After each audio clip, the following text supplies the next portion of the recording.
সব কিছু হয় না, এই যে একটা মানুষ যখন হাতটা শক্ত করে ধরে থাকে তখন অনেক চ্যালেঞ্জেস নেওয়া যায়। কিন্তু ছবি দেখাইনি, ভিডিও কলও করিনি এবং সেও বলেনি, বিকজ জানে যে আমরা দুজনে এই জিনিসটা পছন্দ করি, যে হয় না সামনে থেকে ব্যাপারটা বেশি ভালো লাগবে।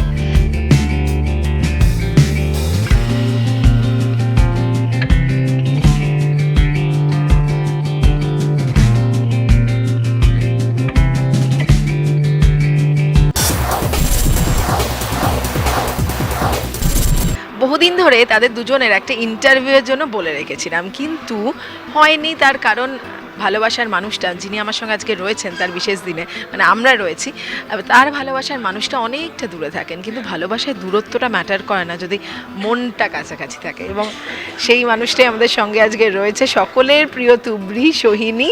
কিন্তু আজকে একেবারে তুবড়ি মতো ছটপটে নয়, শান্ত, একটু টেনশন। কি বিয়ে, মেয়ে বিয়ে করছে? হ্যাঁ, মানে টেনশন তো রয়েছে। মানে এতদিন তো লাফাচ্ছিলাম যেটা শপিং করব, এটা মেনুতে হবে। এখন মনে হচ্ছে ব্যাপারটা বেশ চাপের, মানে সব কিছু মিলিয়ে একটা মানে টক ঝাল মিষ্টি কম্বিনেশন। আমি যেটা বলছিলাম যে দূরত্বটা সত্যি ম্যাটার করে না যদি মনের মনের দূরত্বটা না তৈরি হয়। এখন মনের দূরত্বটাই বেশি, কিন্তু তোমাদের কাছে বোধহয় এটাই সবচেয়ে কম। হ্যাঁ, মানে আমার তো মনে হয় যেহেতু আমাদের মোটামুটি 10.5 বছরের প্রেম, আমরা শুরু থেকেই তো লং ডিস্টেন্স রিলেশনশিপে ছিলাম না। সামনাসামনি আমাদের দেখা হতো, কথা হতো, তার থেকে বেশি দেখা হতো। তারপরে যেটা হলো লাস্ট 1.5 বছর মতো, যে সে দূরে, আমি মানে সে বাইরে, আমি এখানে। কিন্তু তখন অনেক কিছু আমি রিয়েলাইজ করলাম, মানে যেটা হয়তো আমি আগে অতটাও করিনি। সুতরাং আমার জন্য আমার মনে হয় যে আমার জন্য খুব, মানে এটা খুব ভালো, মানে হয় না সব কিছু একটা এক্সপিরিয়েন্স হয়ে গেল আমার, এবং আমি অনেক কিছু রিয়েলাইজও করলাম যে না, তার সাথে থাকাটা আরও বেশি দরকার। ঝগড়া, ভালোবাসা সব মিলিয়ে তো 10টা বছর, তার আগে বোধহয় বন্ধুত্ব ছিল। না, আমাদের ডিরেক্ট প্রেম, মানে আমাদের দেখা হওয়ার কিছু দিনের মধ্যেই, মানে হয় না, মানে কেউ কিন্তু কাউকে প্রপোজ করিনি বাই দ্য ওয়ে, মানে দুজনেরই দুজনকে খুব পছন্দ হয়েছিল এবং ইভেনচুয়ালি সেটা হয়েছে। বাট বন্ধুত্বর ফেজেই আমরা ঢুকিনি।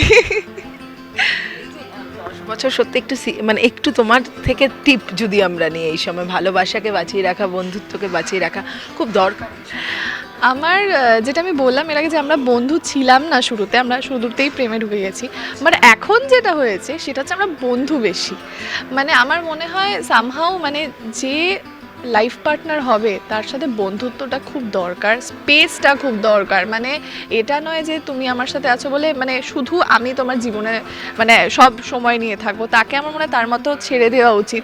ফলে সে তখন এমনি তখন টানে টানে চলে আসবে, এবং স্পেস জিনিসটা দিলে সব সম্পর্ক ভালো থাকে, এবং বিশ্বাস।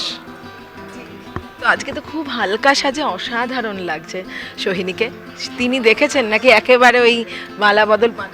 ইয়েস, আমি কিন্তু ছবি দেখাইনি, ভিডিও কলও করিনি এবং সেও বলেনি, বিকজ জানে যে আমরা দুজনে এই জিনিসটা পছন্দ করি, যে হয় না সামনে থেকে ব্যাপারটা বেশি ভালো লাগবে। তো সেই জন্য এখন কিচ্ছু রিভিল হয়নি, আসার পরে ডিরেক্ট দেখবে। সোহিনী, বিয়ে মানে দায়িত্ব অনেকটা, এবং আর একটা শহরে, মানে অন্য জায়গায়, বিশ্বের আর একটা প্রান্তে চলে যাচ্ছ, সেটা নিয়ে কি? ব্যাপারটা হচ্ছে আমি কোনোদিনও বাড়ির বাইরে মানে ওরকমভাবে একা থাকিনি, এটা ফার্স্ট টাইম হবে। বাট ওই যে একটা শক্ত খুঁটি যদি থাকে না, অনেক কিছু আমরা ওভারকাম করে নিতে পারি বা অনেক কিছু করার আমরা সাহস পাই। তো আমার ব্যাপারটা হচ্ছে সেরকমই, মানে একটা সম্পূর্ণ নতুন জায়গায় প্রথমবার একা থাকবো, বাবা মাকে ছেড়ে থাকবো, যেটা আমি ভাবতেই পারি না, কারণ আমি হোস্টেলেও কোনোদিনও থাকিনি, মানে হয় না সবসময় বাড়িতেই ছিলাম। তো এটা আমার জন্য খুব একটা ইমোশনাল ব্যাপার, একটা রোলার কোস্টার রাইড বলা যেতে পারে। তো বাট সব কিছু হয় না, এই যে একটা মানুষ যখন হাতটা শক্ত করে ধরে থাকে তখন অনেক চ্যালেঞ্জেস নেওয়া যায়। আসল কথা। টলিউডকে মিস করবে? টলিউড তো মিস করবে, খুবই মিস করবো, সেই জন্য তো তাড়াতাড়ি ফিরে আসছি। যদি মিস না করতাম তাহলে তো আমি ওখানেই থাকতাম, বলতাম না ঠিক আছে, আমি খুব মিস করবো, তাই জন্য কিছুদিন পরে ফিরত চলে আসবো। সংসার করে সংসারটা গুছিয়ে আবার ফিরে আসা। যাই হোক, থ্যাংক ইউ সো মাচ। আসছেন কিছুক্ষণের মধ্যে, একটু বুকটা ধুকপুক ধুকপুক হচ্ছে, বাটারফ্লাই। হ্যাঁ, মানে ব্যাপারটা হচ্ছে নর্মাল দিনে যখন আসতো এ করতো তখন ঠিক আছে আসছে, আজকে না মনে হচ্ছে কখন আসবে, মানে আমার লুকটা কখন দেখবে, আমি কখন তাকে দেখবো, এই ব্যাপারটাতে তো আজকে একটু বেশি ধুকপুক ধুকপুক করছে। ভালো থাকো দুজনে, নতুন সংসার খুব ভালো। শেষে কি বলবে? দর্শকদের এটাই বলবো যে আমাকে এতদিন আপনারা অনেক ভালোবাসা দিয়েছেন, আগামী দিনে আরও বেশি ভালোবাসা দিতে হবে, কারণ আমি আবার ফিরেও আসবো, এটা না যে আমি চলে যাচ্ছি। সোশ্যাল মিডিয়াতে আপনারা আমাকে দেখতে পাবেন, টলিউড থেকে একটু কিছুদিনের বিরতি, বাট আমি আবার ফিরে আসছি for sure. Thank you so much.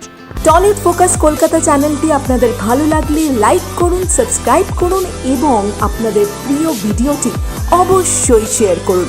Tollywood focus Kolkata.